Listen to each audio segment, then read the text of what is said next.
This morning we returned to the Psalms and we're in book 4 of the Psalms and looking at Psalm 90 together. And Psalm 90 is an incredible psalm that makes you think about your life and to take it really seriously, what it's all about and its meaning.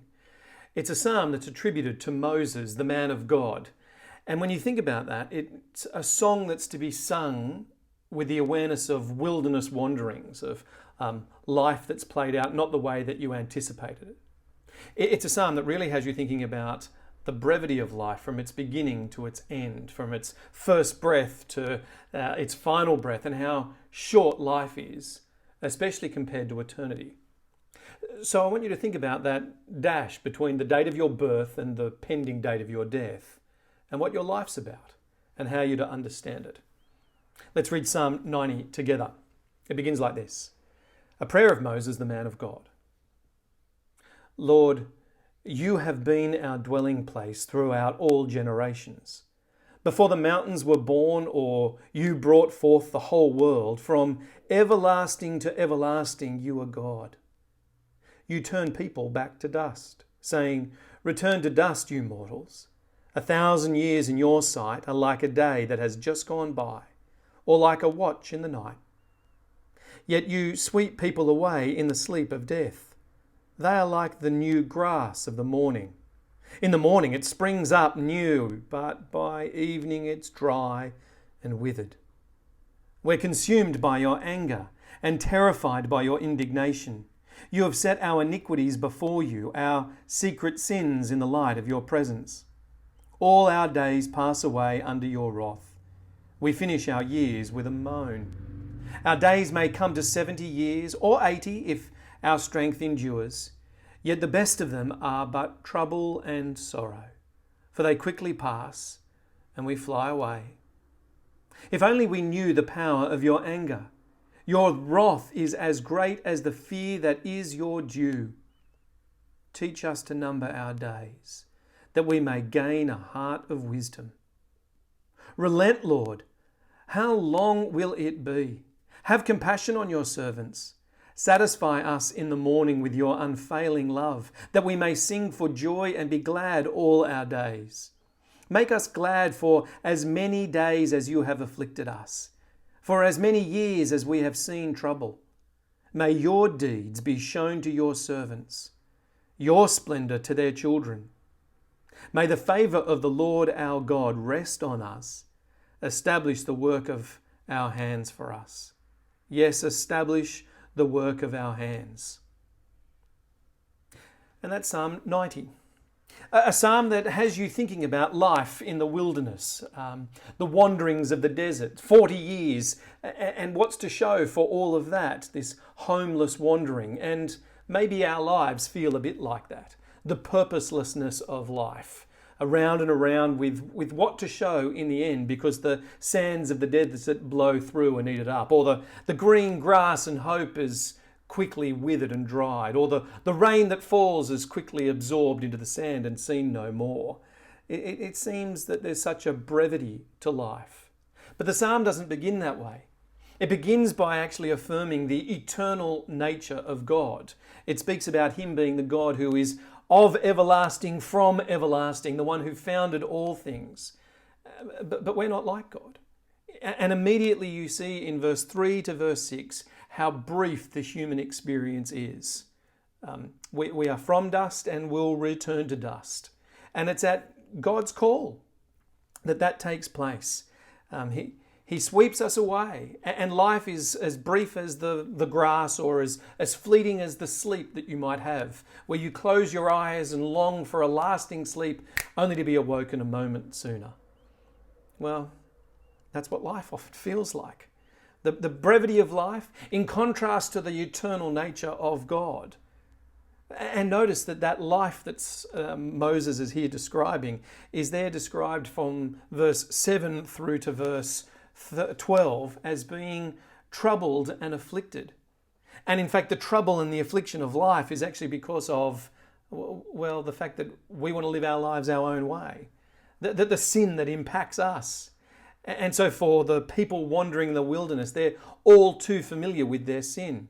held captive in Egypt, to be set free, but to worship at other idols. And God places his judgment, his wrath upon them.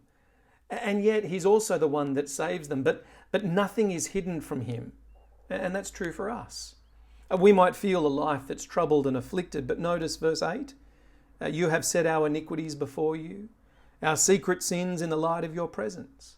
He is the God from whom nothing is hidden. And so the reason for our tragedy and life feeling as it does is that we know that this is not the way that life was meant to be lived. Not from our birth to our death. We were built for something different, and it's that guilt that ruins lives. That is the thing that means that as we finish our lives, it's not with great jubilant songs, but the picture in verse 9, that the end of our days is met with a moan or a sigh or the death rattle. All our days pass away under your wrath. We finish our years with a moan. And of course the years may be many, 70, 80, depends on strength, depends on, maybe less.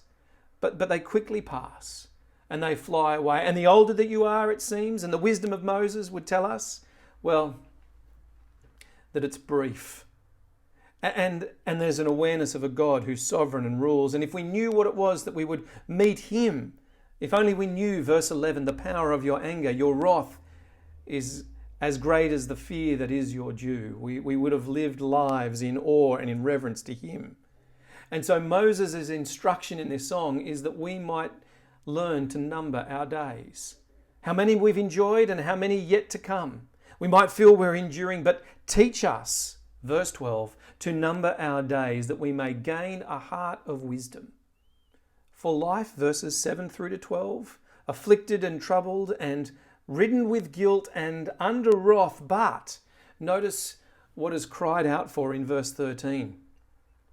In verse 13 it says, relent, or literally return, Lord. How long will it be? Have compassion on your servants. Look at us, not with wrath, but with mercy. Would your hesed, steadfast love be poured out upon us? Satisfy us in the morning with your unfailing love. That acknowledgement that even in the wilderness there was this provision of God, of manna and water that came. And in the morning they would find this wonderful provision that's provided from God alone. So do that we may sing for joy and be glad all of our days. See, verses 13 to 16 are a cry for mercy and grace to be shown. Make us glad, he says. For as many as the days you've afflicted on us, for as many of the years that we have seen trouble, may your deeds. See, Moses knows that it's not about the deeds that they do and what happens between their birth and their death, but what God does. May your deeds be shown to your servants. And God, what are your deeds? And for Israel in the wilderness, there was the many deeds of God. But just think of the water that is pulled back that the people might pass through and receive this wonderful provision of life. And then think of what it is for us to reflect on the deeds of God as he holds back his wrath and bears it upon his own Son on the cross, that we might pass through judgment and receive life and be washed and cleansed. Remember your deeds. May your deeds be shown to your servants and your splendor to their children. See, what is life to be lived and remembered by? Well, that we're not built just for this life. There's a God whose deeds transcend our birth and our death, our first breath and final cry. And so this psalm finishes in verse 17 with a prayer. It's a prayer that our lives might not be worthless, that the work of our hands might actually be work for his kingdom. May the favour of the Lord rest on us. Establish the work of our hands for us. Lord, you establish the things that we're doing because the things that we would do. You think about what the Israelites did in the desert, the work of their hands. Well, none of it lasted. The desert ate it all up and the sands blew through, but there are things that last. His kingdom lasts. Remember from the beginning of this psalm, you're the one who has established the whole earth, and your kingdom is everlasting to everlasting. That lasts, to live for his glory. Yes, establish the work of our hands. See, Moses knows what we need to know, what it is to number our days, and to live our lives recognizing trouble and affliction, yes, comes, and a guilt that we have because of our sin, but a God who's done deeds of salvation. He's sent his saving one that we might be washed and cleansed. And so we come knowing what it is to know this God. Stuart Townsend wrote a hymn a few years ago that reflects this great truth. We sing it often. It's that hymn, In Christ Alone.